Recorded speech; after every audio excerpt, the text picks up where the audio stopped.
Você está viajando por outra dimensão, um lugar não apenas da visão e do som, mas também da mente. Uma jornada em uma terra maravilhosa, cujos limites são os da fantasia. Sua próxima parada, além da imaginação.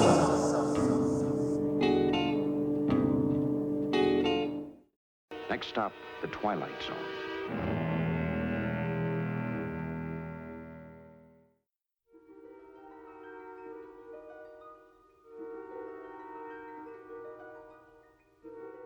Olá, ouvinte! Seja bem-vindo a mais um episódio sobre a série clássica Além da Imaginação. Eu sou a Angélica. E eu sou o Marcos. E hoje nós iremos falar sobre o episódio número 72 da série, episódio número 7 da terceira temporada, The Grave, a Sepultura. Avisando que esse episódio aí, ele saiu o quê? Em 27 de outubro de 61, quer dizer que é um episódio de Halloween. Né? Ele foi gravado há um tempo atrás, assim, mas os caras resolveram colocar ele no ar próximo do Halloween, porque ele tem uma temática assim de terror, né, e tal. Pois é, falando sobre o episódio, assim, algumas curiosidades, eu acho que esse é um dos episódios de Além da Imaginação que tem um dos elencos mais estelares, né, da série, porque várias pessoas que estão no episódio, assim, se tornaram ícones do faroeste, por exemplo, né. É um episódio que ele vai tratar essa questão do western, né? Então, e com uma temática de terror também, como eu disse. E tem, por exemplo, o Lee Marvin, o Lee Van Cleef, o Strother Martin, né? Então você vai reparar, se você já é uma pessoa que gosta de assistir os clássicos, né, de faroeste, que esses três nomes, por exemplo, estão naquele filme maravilhoso, O Homem que Matou Facínora, né? Do John Ford. Esse filme do John Ford, ele foi filmado um ano depois desse episódio. Mas você pode ver os três juntos atuando antes nesse episódio aí, The Grave. Outra curiosidade, o Strother Martin, como nós já falamos aqui, ele está no Homem que Matou Facínora, que é considerado por muitos o maior faroeste de todos os tempos, de 62, né? E ele também está no Meu Ódio Será a Tua Herança, que é o filme que marca o fim da era clássica do faroeste e o início de um novo tipo de faroeste. Sim, do Sam Peckinpah, né? Do Sam Peckinpah. Então ele tá no... O Strother Martin, ele era um cara, e ele tá em dezenas também de episódios de séries de faroeste. Enfim, o homem dava mais tiro do que... Né? Pois é, tem o Stafford Rip, que faz um personagem também, que ele é muito conhecido por ser o chefe O'Hara, né, da série Batman, por exemplo. Né? Tem umas caras que depois se tornaram absolutamente conhecidas, né? Então é bem legal, assim, né? Quer dizer que é o episódio que eu... Veja bem, já entregando, eu não acho um grande, incrível, maravilhoso, excepcional episódio, mas dentro dele está contido assim um elenco incrível, né? Apesar de eu acho que ele tem um final um tanto quanto expositivo, né? É muito chato quando você se demora muito explicando um final, né? Mas a gente chega lá, né? De qualquer maneira, uma outra coisa interessante é que essa história é uma história sobre um homem que ele vai provar a coragem dele, fincando uma faca, né, num túmulo no cemitério. Ela é uma história, eu não sabia, mas é uma história muito, muito conhecida, já contada, né, em várias nacionalidades. Por exemplo, tem uma versão que é o quê? Russa, né, dessa história. Tem uma versão também que está numa coletânea de uma escritora chamada Maria Litch, né, que ela tem a Coisa ao Pé da Cama e Outros Contos Assustadores, de 59. Então, tem um conto mexicano, também muito famoso, que tem até uma ilustração muito linda, eu vou tentar colocar para vocês, de um escritor chamado Américo Paredes.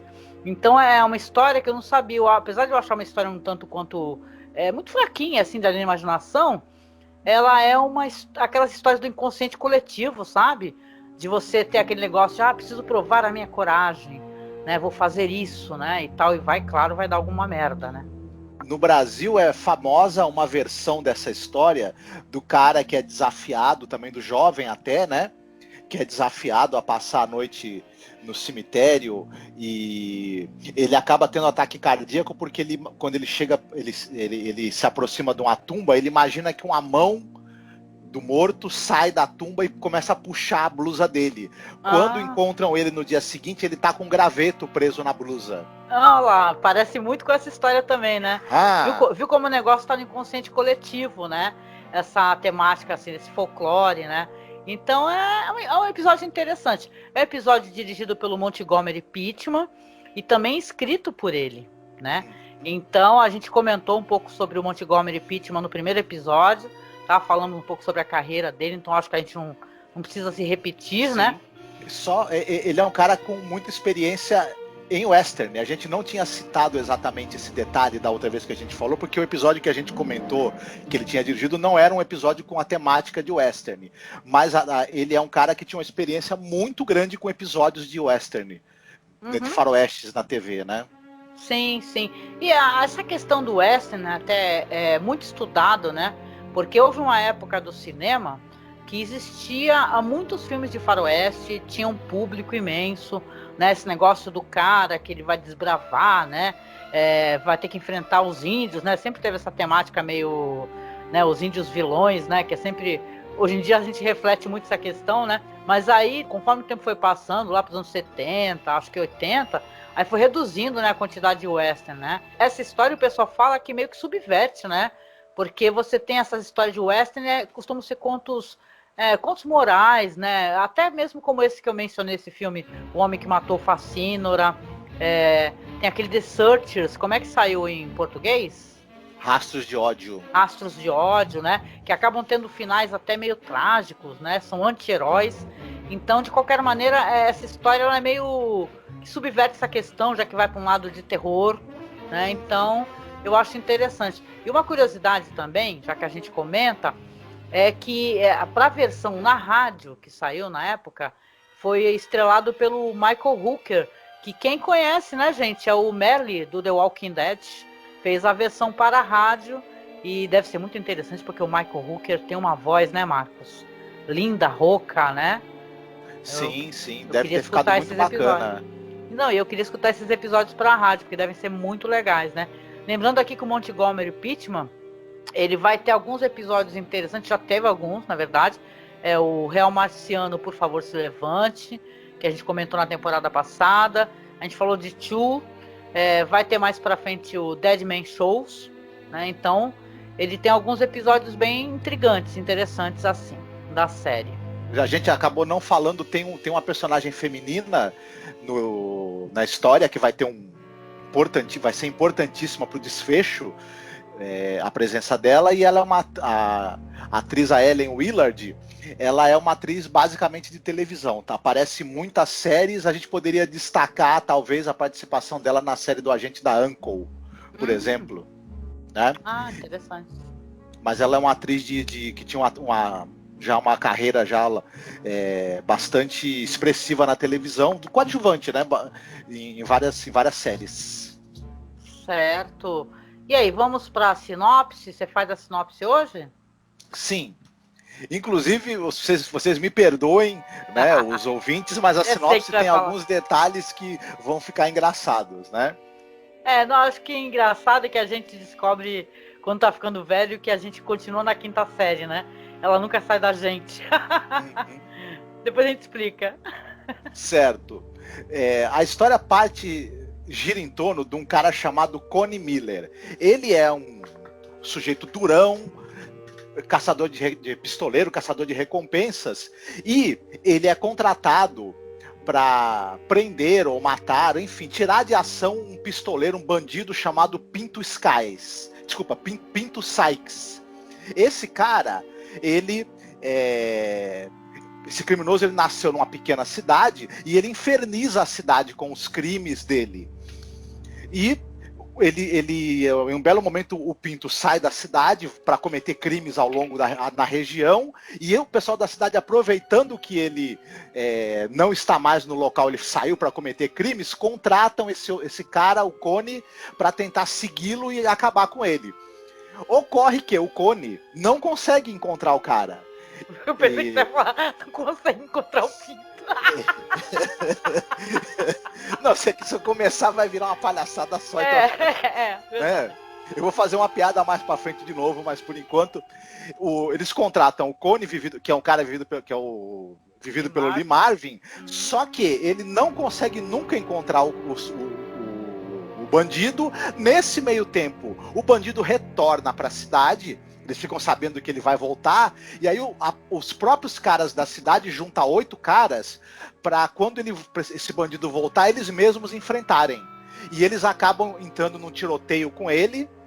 E é todo mundo meio Stormtrooper, né? Porque 8 caras trocam tiro com ele, eles só acertam um tiro nele e esse tiro aqui acaba matando. O Pinto Sykes morre. Um tempo depois que ele morre, aparece o Lee Marvin, né? O Coney, que tinha sido contratado para matá-lo, né? Lá fala, ele morreu, tá? Poxa, eu não conseguia. Eu chegava numa cidade, ele já tinha ido. Eu tentava encontrá-lo numa outra região. Quando eu chegava, ele já tinha ido embora. Ele fica aquele papo de aranha esquisito. E o pessoal começa a achar que, na verdade, o Coney é um covarde. Ele pegou o dinheiro, mas nunca caçou o cara de verdade. Quando o cara chegava no local, ele se mandava para não ter que encontrar o cara. E aí o pessoal, de sacanagem, resolve fazer uma aposta com o Coney. Fala, olha, você não conseguiu prendê-lo ou matá-lo como a gente te contratou. Então, vamos fazer uma coisa para tu provar que tu não é covarde? Você vai ter que ir lá no túmulo dele e cravar uma faca no túmulo. E a gente vai no dia seguinte para conferir se a faca tá lá. Se tiver, a gente vai apostar um dinheiro, você ganha o dinheiro. Se você não for covarde e não conseguir, o dinheiro fica com a gente. E começam a fazer essa provocação com ele, né? E o Coney, né, muito a contragosto, no meio da provocação que o pessoal faz, até tem um rapaz ali que toca viola e ele fica provocando ele direto, né? Um cara de quem ele não gosta muito, não gosta nada, inclusive, que é o Johnny Hobb, o personagem, né? Você sabe aquele cara que fica no bar o dia todo tocando, batendo papo e provocando todo mundo? É o Johnny Hobb. Né? E aí o nosso episódio gira em torno disso. Será que o Coney vai ter coragem de ir lá no cemitério à noite, na tumba do Pinto? Será que o Pinto vai levantar da tumba para pegá-lo? Porque o personagem, antes de morrer, promete que vai voltar da morte para pegar o Coney. Porque ele fala, esse cara é um covarde, não teve coragem de me enfrentar em vida, mas eu vou atrás dele depois que eu tiver voltado do túmulo. Não, que é assim, o cara, o Pinto, ele ficou 30 minutos, né, vivo lá, tinha atirado neles, todos atiraram ao mesmo tempo, eles não sabem, na verdade, de quem que foi o tiro fatal, mas ele entregou, né, que o Coney era um covarde, na verdade, e ele ficava na cidade esperando o Coney, e o Coney nunca aparecia, né? Aí ele ficou ofendidíssimo, né? Ele fala, nossa, como é que você tá afirmando isso daí, que eu sou covarde e tal? É aí que eles fazem essa aposta.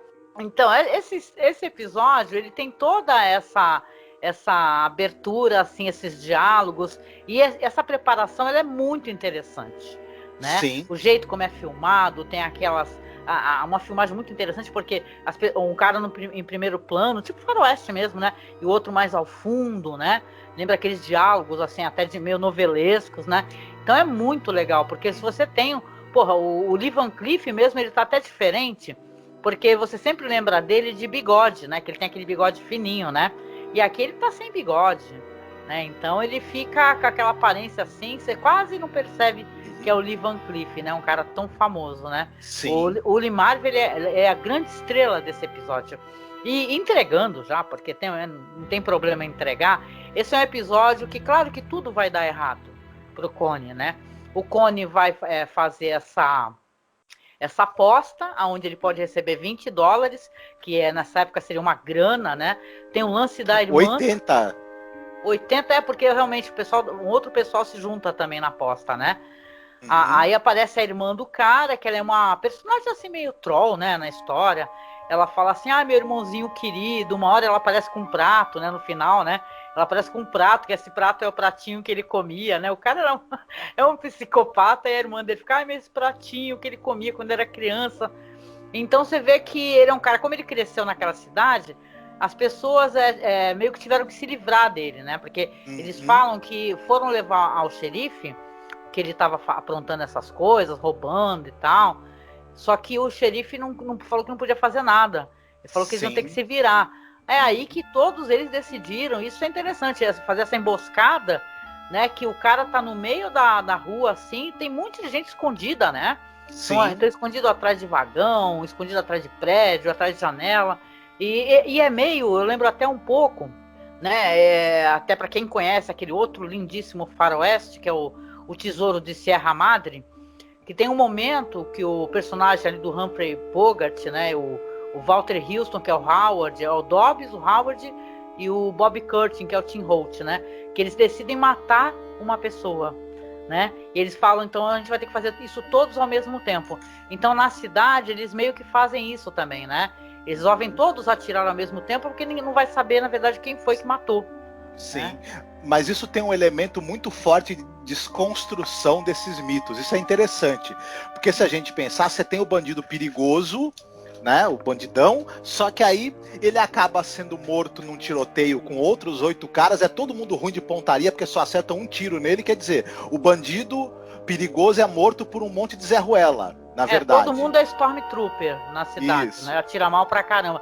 E tem bem que é realmente uma subversão, porque você tem o Connie, que na verdade, que ele é o cara, que ele é o mercenário, não é? Que ele é pago para poder pegar as pessoas, e ele é um covarde, porque você vai descobrir que sim, ele é um covarde, né? Tudo bem que de repente vai que ele, enquanto mercenário,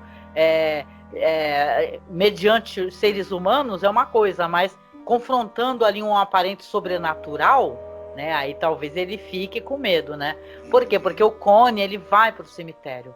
E é legal, inclusive essa cena é interessante, que é bem clichêzão, é aquele cemitério com o túmulo derrubado, né? Aquela pintura no fundo para dizer que é um anoitecer, está anoitecendo. Aí aparece a irmã do cara de longe e ela parece aquele Green Reaper, né? A morte, né? Porque ela aparece com aquela capa, né? Se aproximando, e depois você vê que é ela trolando de novo, né? Que ela fala alguma graça, né? E começa a rir novamente, né?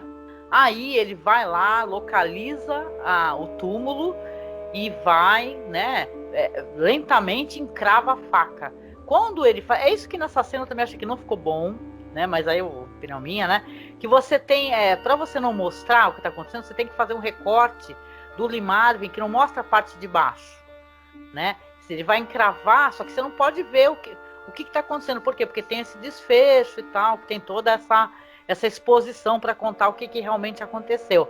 Aí o que acontece? No bar, todos estão lá no dia seguinte, já comentando assim, o que aconteceu com o Connie, o que aconteceu com o Connie. Aparece a irmã do cara com um prato, né? Tu fica meio, what the fuck, né? Ela com um prato falando que vai deixar no túmulo do irmão e tal. E aí todos resolvem ir com ela pro cemitério para ver o que aconteceu com o Connie, porque o Connie sumiu, né? Aí quando chegam lá, né? Inclusive não mostram também essa tomada, não mostram pra gente o Lee Marvin morto, né? Mostram que tem alguma coisa assim sobre o túmulo, né?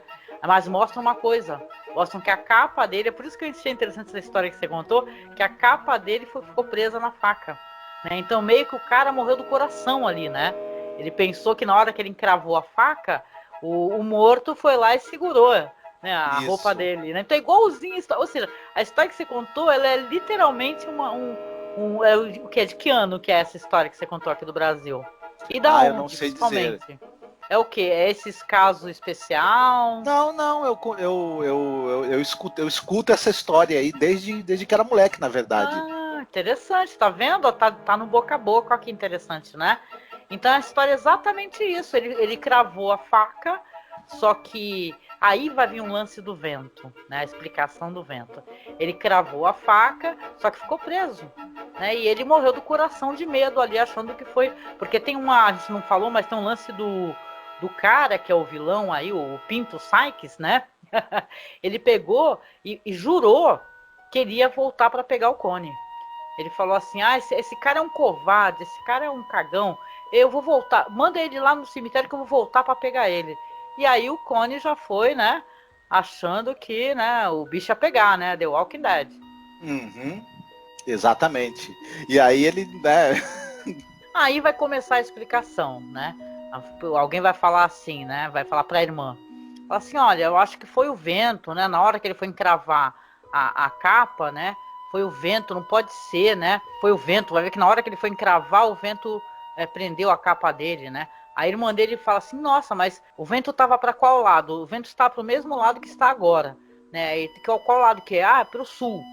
Ah, mas então se está para o sul, não poderia estar nessa posição do jeito que a faca tá, que mostra que está meio assim à direita de quem está vendo na televisão, né? Teria que ser, no caso, para o outro lado. Aí você vê que começa uma certa explicação, né? De, não, é a questão do vento. Não, o vento explica que, na verdade, não foi, né? Tem aquele tom meio lúgubre, né? De que, na verdade, sim, né? O defunto talvez tenha pego a faca e tenha cravado ali na capa dele, né? Então, fica até o final você fica meio, né? E tal, porque tá interessante o episódio, né? Toda a construção e tal. No final fica meio assim, né? Meio, tem que explicar, né? E tal. Eu acho que o Montgomery Pittman, esse final dele ficou meio, né? Não ficou tão legal quanto o decorrer do episódio. Sim, também acho. O final deixa um pouco a desejar. Tem uma coisa que o episódio ele tem um clima interessante. Ele cria uma certa expectativa. E aí depois, quando tem essa cena da irmã do Pinto Sykes em cima da cova dele, mostrando que o vento estava fazendo uma direção que nunca daria para o casaco do Cone ficar virado para o lado que está presa a faca e etc. Isso ela aí dá fica aquela expositivo. risada macabra, né? Isso. Ela dá aquela pisada macabra pra gente ter a sensação, provocado por essa atuação dela, de que realmente o espírito do Pinto Sykes retornou para pegar o Cone e tudo mais. Só que Pinto levantou, né, no final. O Pinto levantou. Mas acaba ficando destoando um pouco até do restante do episódio, que o episódio tem essa coisa de parece que ele brinca com o gênero, ele desconstrói esses clichês do gênero. E no final ele tem uma coisa meio terror, mas meio engraçada ao mesmo tempo, enfim.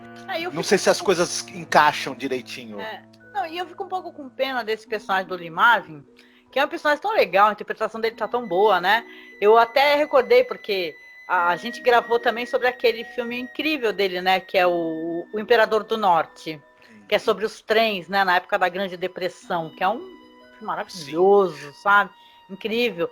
E cara, parece assim, ficou a impressão de que o personagem dele apareceu bastante até, mas no final ficou meio, sabe, assim, é triste, né, porque você vê, Lee Marvin, Lee Van Cleef, Strother Martin, né, todo esse elenco mesmo, é um pessoal que depois acabou fazendo a história do cinema, sabe? Então é meio embaçado, né? Meio esquisito. Mas tudo bem, não é um episódio... Para um Halloween, vamos colocar assim, que é um episódio divertido para Halloween, vai. Sim. Né? Porque... Ele teve que... As filmagens dele tiveram que começar 2 vezes, né? Na primeira vez que eles foram começar as filmagens, o Lee Marvin chegou bêbado. Ele tinha problemas com alcoolismo, né? Tiveram que começar no dia seguinte, quando ele retornou já em melhor estado. Caramba, não sabia disso não. Isso acontecia com ele. Volta e meia, quando ele estava filmando séries ou filmes, ele chegava não muito bem e tinham que mandar ele para casa para ele voltar no dia seguinte para retomar as filmagens. Acontecia. Olha só, né? E aí, nesse episódio aqui, qual que é o ponto alto e qual que é o ponto baixo, na sua opinião? O ponto alto para mim é a presença do Lee Marvin e do Lee Van Cleef, por exemplo, e sobretudo a atuação do Lee Marvin. Eu gosto demais dele. E o ponto fraco é o final. O final expositivo. Sou obrigada a concordar contigo também. Tem um grande elenco. Eu gosto daquelas cenas de noturnas de cemitério, né? Eu acho que ficaram legais, assim, evocam sentimentos, né? As histórias de terror contadas ali em volta da fogueira, né? Então eu gosto, assim, mas realmente o final eu acho que poderia ter sido um pouco melhor. Né? Não precisava ter um final explicando para que lado o vento tava, que não sei o que. Não, olha só como é que tá meu vestido agora, hahaha. Então, né, sei lá, poderia ser veja bem, um episódio legal, mas tinha mais potencial, até porque esse cara tem uns episódios maravilhosos, né, esse roteirista, diretor aí, tem uns episódios bons sim, né, e são antológicos da série, né, e tal. Essa temporada tem uns episódios, gente, que são incríveis mesmo, inclusive o próximo episódio com o qual a gente vai falar. que é um dos mais celebrados, né, da série, né? Mas é isso, né? Bom, no finalzinho, a gente sempre escolhe um filme para recomendar. O senhor escolheu alguma coisa para recomendar?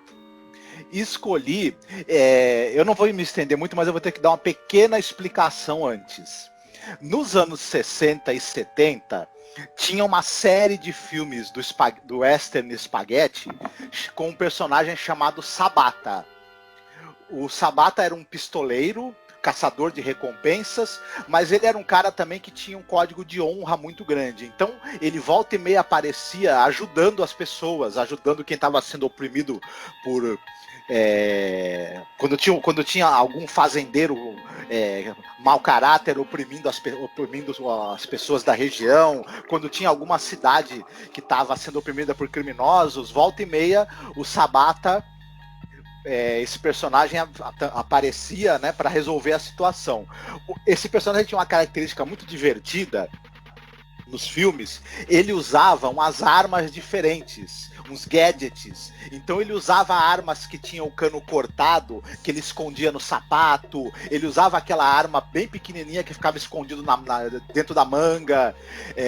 Uma outra arma divertida que ele tinha um rifle que ele alcançava uma distância no tiro maior do que os rifles normais. Então os bandidos achavam que estavam fora do alcance de tiro quando estavam se aproximando para tentar atirar nele, só que ele atirava e acertava porque o rifle dele tinha um alcance fora do normal. Então esse personagem tinha essas coisas. Ele foi vivido por vários atores. Foi vivido pelo Will Brynner, pelo Brad Harris e pelo Lee Van Cleef em 2 filmes. Olha... Né? Que é Sabata vem para matar e Sabata vem para vingar. Caramba, então, eu já ouvi falar, mas acho que eu nunca assisti, viu? Nenhuma história do Sabata, fala a verdade. São filmes dos anos 60 e 70. E esses filmes passaram na televisão, naquela série famosa Sessão Bang Bang italiana. Quem puder encontrar, sobretudo o Sabata Veio para Matar, que é de 69, que muita gente reputa como sendo o mais legal da série. E é justamente um dos 2 filmes em que o personagem é vivido pelo Lee Van Cleef. Ai, muito bom, muito bom. Ah, legal, legal. Vamos lá, minha recomendação vai ser de um filme que eu mencionei algumas vezes aqui no podcast. Eu gosto muito, gente, é um filme muito lindo, muito maravilhoso. Dizem por aí que é um dos melhores westerns da história do cinema, sabe? Que é O Homem que Matou o Facínora. The Man Who Shot Liberty Valance, né? Você vai ver um filme incrível, né? Do John Ford, que é estrelado ali pelo James Stewart, John Wayne. Tem a Vera Miles, por exemplo, que ela é famosa por causa do filme do Hitchcock, né? O Lee Marvin, que a gente mencionou. O Edmond O'Brien, que tá incrível fazendo o Peabody, né? E a gente fez um podcast muito legal com o Paulo Elache, sabe, sobre esse filme. Eu recomendo, inclusive, se você assistir, escuta o podcast, que o podcast tá divertido, tá bonito, tá emocionante. A gente teve essa sorte, né? A gente já falou em alguns podcasts nesse projeto aí, que é o Masmorra Classic, de vários filmes maravilhosos, assim, da história do cinema. E esse foi um dos filmes, né? Então vale muito a pena você assistir. Caso você não tenha assistido, se você já assistiu, assiste de novo, gente, que é muito bom.